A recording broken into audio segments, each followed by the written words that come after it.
The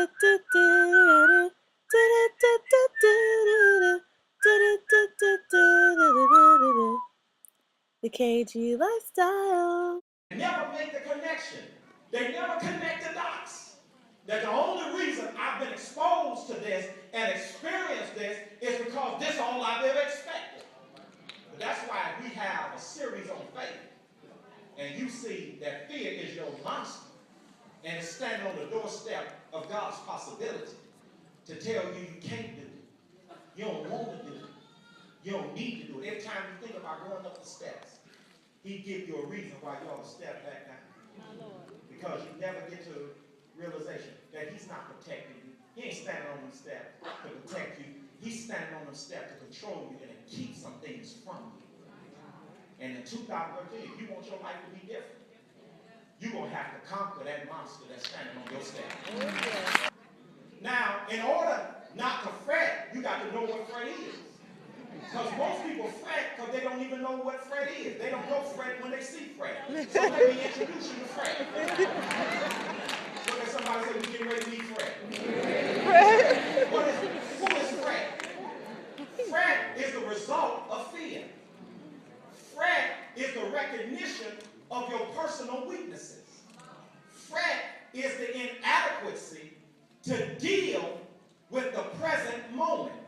So when you start fretting, remember, fret is really just fear, anger, and anxiety all rolled up in one. Need you to follow this train of thought. Because remember, fear is false evidence appearing to be real. So if fear is false evidence appearing to be real, you got to understand, my friends, that if that's what fear is, it only takes a suspicion to make you fearful and to bring you to the point where you start fretting. So how do I know when I'm fretting? You know when you're fretting when your nerves are on edge. You know when you're fretting when your emotions are unstable and they're uncertain. You know when you're fretting when your expectations are zero or low. You got to believe that what's on the other side of your situation is less dangerous than what you got to go through in order to get it. Because when you look at what you're going to end up with, you look at what you got to go through and say, if this is all I got to go through just to get what God wants me to have, it ain't no trouble to go through it if I'm going to end up with all that God wants me to have. You know, I got somebody to know that. But some of y'all are unwilling to go through what you got to go through to get to. Because you scared. And he says, you can't be scared of evil men. And you can't be scared and be envious of worldly people. It's all right there in verse 1. Why are you so scared? You're scared because you got your feet and treasures in the world. You got your feet and treasures in church, but you got your eyes on the world. You in church, but you're looking at the world.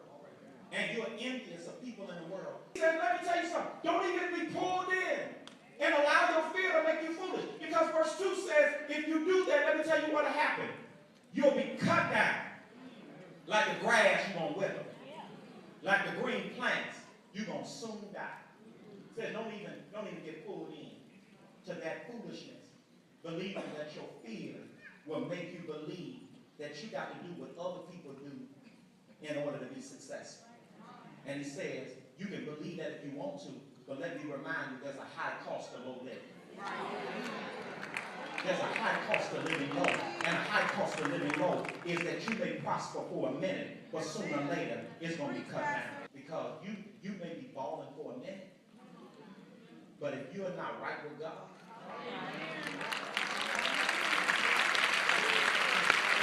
sooner or later, it's going to cut down. You may, as a parent, think church is not as important as school, so you'll make them go to school, but you ain't going to make them come to church. That may work for a minute, but sooner or later, verse 2 says, it's going to wither.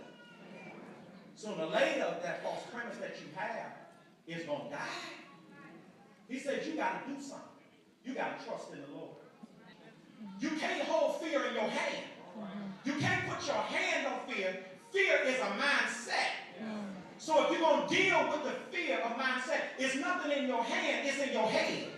So in order for you to deal with fear in your head, you got to place it with something instead. So what do I place it in my head instead of fear? Well, what I put in my head instead of fear is I got to trust God. Because fear got to be placed with trusting God instead. Well, Pastor, I got a problem with trusting God. No, you don't. Well, let me say it like this. You don't have a problem with trust. You just got a problem with who you trust and what you trust. Because ain't none of us got a problem with trusting. I mean, you sat down in that seat trusting that it had the capacity to suspend your weight and your behind and keep it. I mean, you ain't got a problem with trust. Anytime you get on a plane and you don't know the pilot, you ain't got a problem with trust. Anytime you go in a restaurant and eat somebody's food that you don't know, you ain't got a problem with trusting.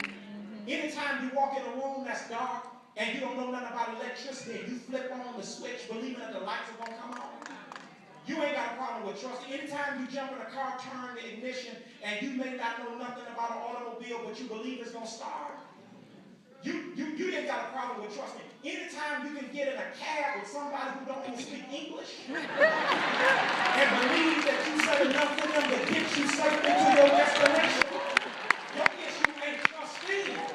Your issue is what you trust and who you trust. But that's why we got a problem. That's why we're scared.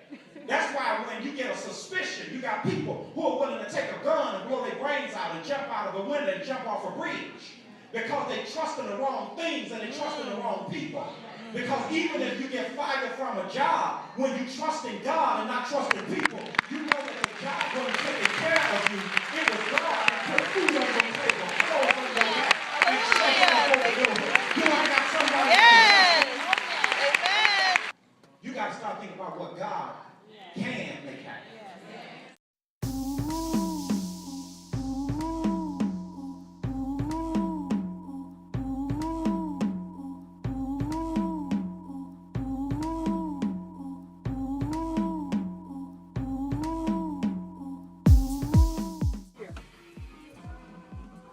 Oh, it's cute, Mommy.